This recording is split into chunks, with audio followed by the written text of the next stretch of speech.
Well, I've been dealing with depression since my senior year of high school. Mine came really bad when my ex-girlfriend left me.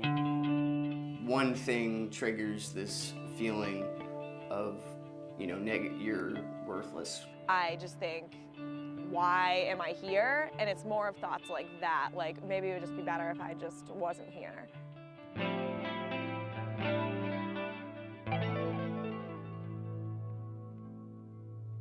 My mom's from Connecticut. My dad is from Puerto Rico. I don't know if it's their culture or just they're from a different generation, and I was afraid of them not really understanding what was going on and thinking I was like going crazy, not seeing it as like a normal thing. And I was dating this guy, and he's very manipulative, and he kept me isolated a lot. Sometimes I'd be a little anxious, crying and not knowing why I was crying, and it was getting worse and worse until the point where I was not going to classes and terrified to leave my room. Now, people can be depressed for different things, but the way I went through it, you spend like this much amount of time in school, doing schoolwork, and you spend, as an athlete, you spend this much amount of time preparing for games, and then when you try to throw in extra things like work, like a relationship, and those things don't turn out, something's got to give. Well, the symptoms that I think I want to look for in terms of depression and suicide have to do with loss of motivation, difficulty concentrating. There's usually some sleep or eating disturbance of some kind.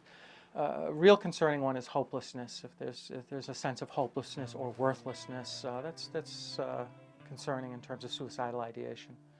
I slept all through the day. I stayed up till like daylight, 6 a.m., went to bed, and then would wake up anywhere from 6 p.m. to 10 p.m. Because I just didn't want to talk to anybody. I got really unmotivated over the years to do things that I loved, like art, like taking pictures, like drawing, like spending time with my family. I would never go visit them.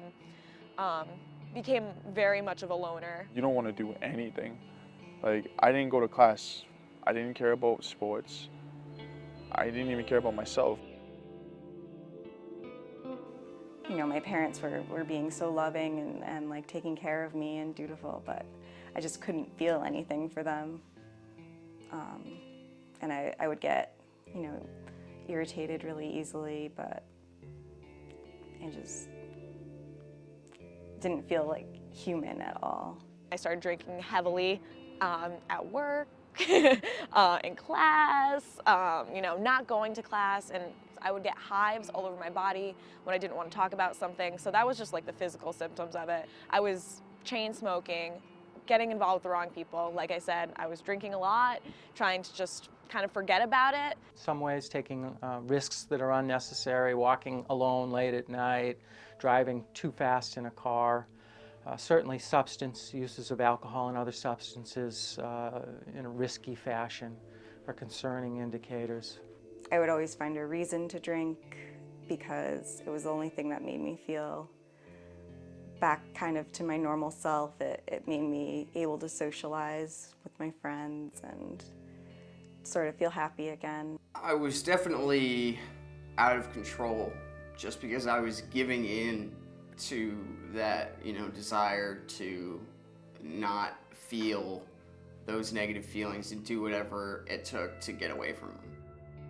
I didn't want to consider myself a weak person, but then at the same time I thought, wanting to kill myself, I want my life to end. How is that being a strong person?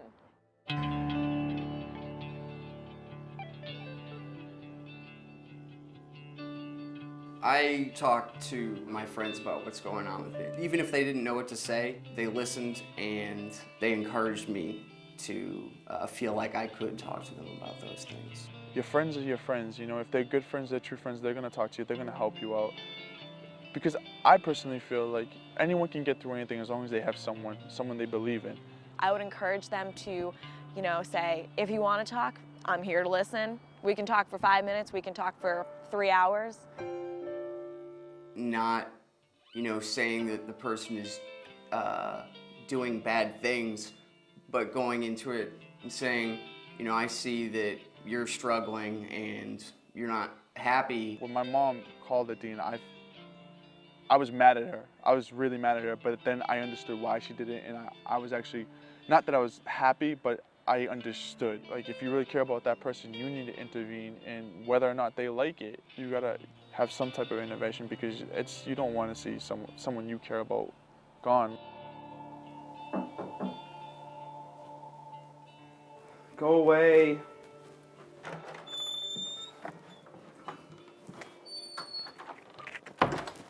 Hey, where you been?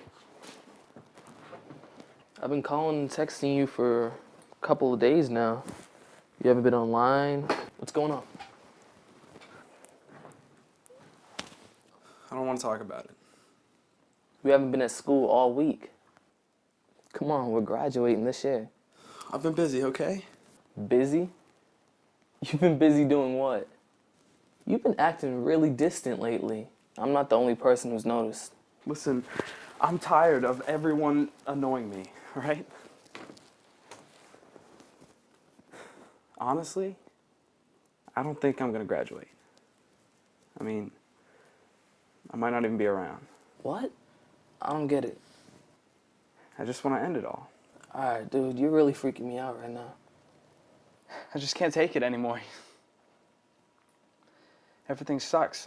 I'm failing out of school. My parents are going to lose it because I don't want to go to college and I don't want to join the military. You know, Casey won't even talk to me anymore. But who cares? It doesn't even matter anymore, so who cares? Hey, I care. I've never seen you act like this ever. I think you should talk to someone. All right, my sister, she was going through the same problems back in college last year. She was depressed and she started talking to a counselor. It really helped her out. I don't know. Listen, man, it can't hurt. Believe me, I wouldn't tell you to do something unless I thought it could help. Just think about it. All right? And if you want, I can help you find somebody you can talk to. Okay?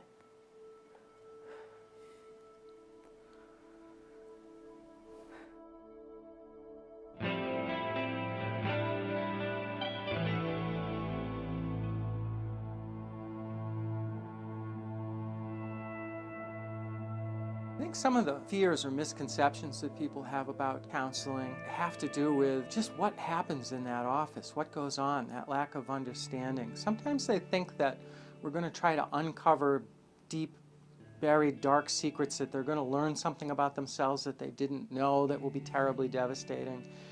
That actually very rarely happens in counseling. Good counseling is rolling up your sleeves, having a conversation about what's going on right now in your life, what you want to be different, what you care about. The way I would look at it is I think everybody can benefit from stopping and reflecting on their life and saying, am I really happy? Are there changes that I could make or that I need to make to be happier? And sitting down with somebody is really important to make that happen. As long as someone I felt was genuine and was trying to help me, and I'm listening, I'm taking it. You know, I'm taking that help. When I found the right counselor, it was great. And when you do, you feel like, you know, you're talking to a brother or a sister or a best friend, somebody that really knows you. What helped when I went through counseling was just being able to talk to someone. If you feel uncomfortable with the person, even if it's just like an instinctual thing, they're probably not the best therapist for you, just because you might have difficulty opening up to them and telling them everything. I started with, you know, simple things like going to bed in a reasonable hour around the same time every night. I didn't feel good about myself, so I started making changes that made me feel better about myself. So I started exercising. I got a tape and I did 15 minutes of exercise in the morning and my day was phenomenally better. I started doing art again, which is something that I lost when I was depressed.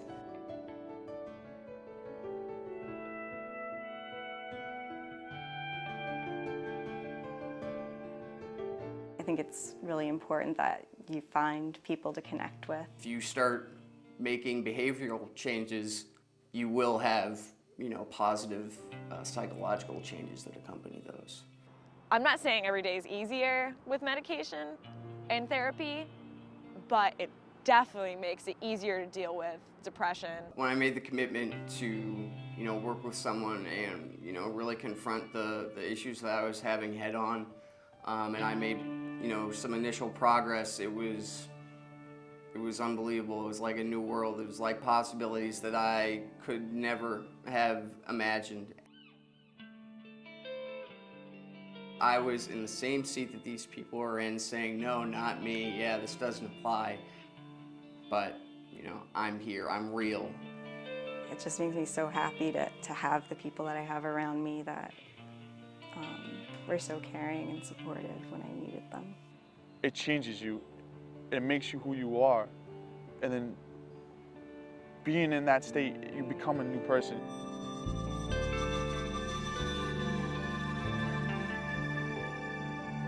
I'm happy. That's the critical difference. I don't have to go back to those sad, darker days. It's work, I'm determined to feel better, and so don't give up.